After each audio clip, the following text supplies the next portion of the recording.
2019 में कहर बनकर टूटने वाला कोरोना 2025 में एक बार फिर से वापस आ चुका है। भारत में भी तेजी से कोरोना के केस बढ़ते जा रहे हैं। अब विश्व स्वास्थ्य संगठन यानी WHO की नई चेतावनी ने चिंता और भी बढ़ा दी है।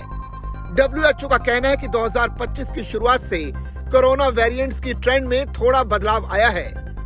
LP.8.1 वेरिएंट घट रहा है, जबकि NB.1.8.1 को वेरिएंट अंडर मॉनिटरिंग यानी निगरानी वेरिएंट की श्रेणी में रखा गया है। इसके केस तेजी से बढ़ रहे हैं। मई 2025 के मध्य तक ये वेरिएंट दुनिया भर में रिपोर्ट किए गए कुल जीनोमिक सीक्वेंस का 10.7% बन चुका है। विश्व स्वास्थ्य संगठन ने कोविड-19 वायरस की फिर से बढ़ोतरी को लेकर चिंता जताई है। WHO के मुताबिक फरवरी 2025 के मध्य से दुनिया भर में SARS-CoV-2 वायरस की गतिविधि में बढ़ोतरी दर्ज की जा रही है। WHO के आंकड़ों के मुताबिक कोविड टेस्ट में पॉजिटिविटी रेट 11% तक पहुंच गई है, जो जुलाई 2024 के बाद सबसे ज्यादा है।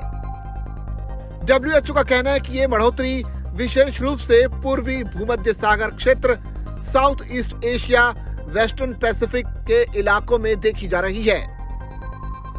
विश्व स्वास्थ्य संगठन का कहना है कि 2025 की शुरुआत से कोरोना वेरिएंट्स के ट्रेंड में थोड़ा बदलाव आया है। LP.8.1 वेरिएंट घट रहा है, जबकि NB.1.8.1 को वेरिएंट अंडर मॉनिटरिंग यानी निगरानी की श्रेणी में रखा गया है।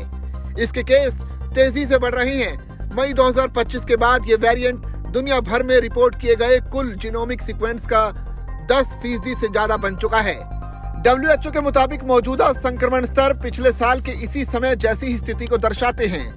WHO ने यह भी कहा कि अब तक कोविड-19 के प्रसार में कोई स्पष्ट मौसमी पैटर्न नहीं दिखा है। इसके अलावा अभी भी कई देशों में निगरानी की व्यवस्था सीमित है, जो एक चिंता का विषय है। WHO ने सभी सदस्य देशों से आग्रह किया है कि वो जोखिम आधारित और इंटीग्रेटेड स्ट्रेटजी के मुताबिक कोविड प्रबंधन करें। WHO महानिदेशक की सिफारिशों का पालन करें, वैक्सीनेशन प्रोग्राम बंद ना करें, इसे जारी रखें। खासकर हाई रिस्क वाले लोगों को वैक्सीन जरूर लगाएं। वैक्सीन गंभीर बीमारी और मौत से बचाव का सबसे प्रभावी तरीका है। भारत सरकार के कोविड पर बने डैशबोर्ड के मुताबिक देश में अभी कोरोना के एक्टिव केस 1000 के पार हैं।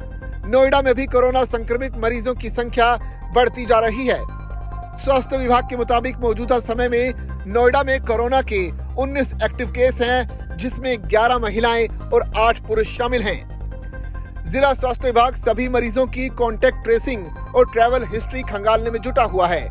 हालांकि सभी मरीजों में माइल्ड लक्षण ही देखने को मिले हैं और अभी तक जिले में कोई गंभीर केस सामने नहीं आया है। दिल्ली एम्स के पूर्व डायरेक्टर रणदीप गुलेरिया ने कोरोना को लेकर कहा कि कोरोना वायरस का नया वेरिएंट JN.1 आया है। ये वेरिएंट अगस्त 2023 में रिपोर्ट किया गया था, लेकिन ये अब सारी दुनिया में सबसे ज्यादा है। उन्होंने बताया कि इस वेरिएंट में कुछ म्यूटेशन है, जिस वजह से ये ज्यादा इन्फेक्शन करता है।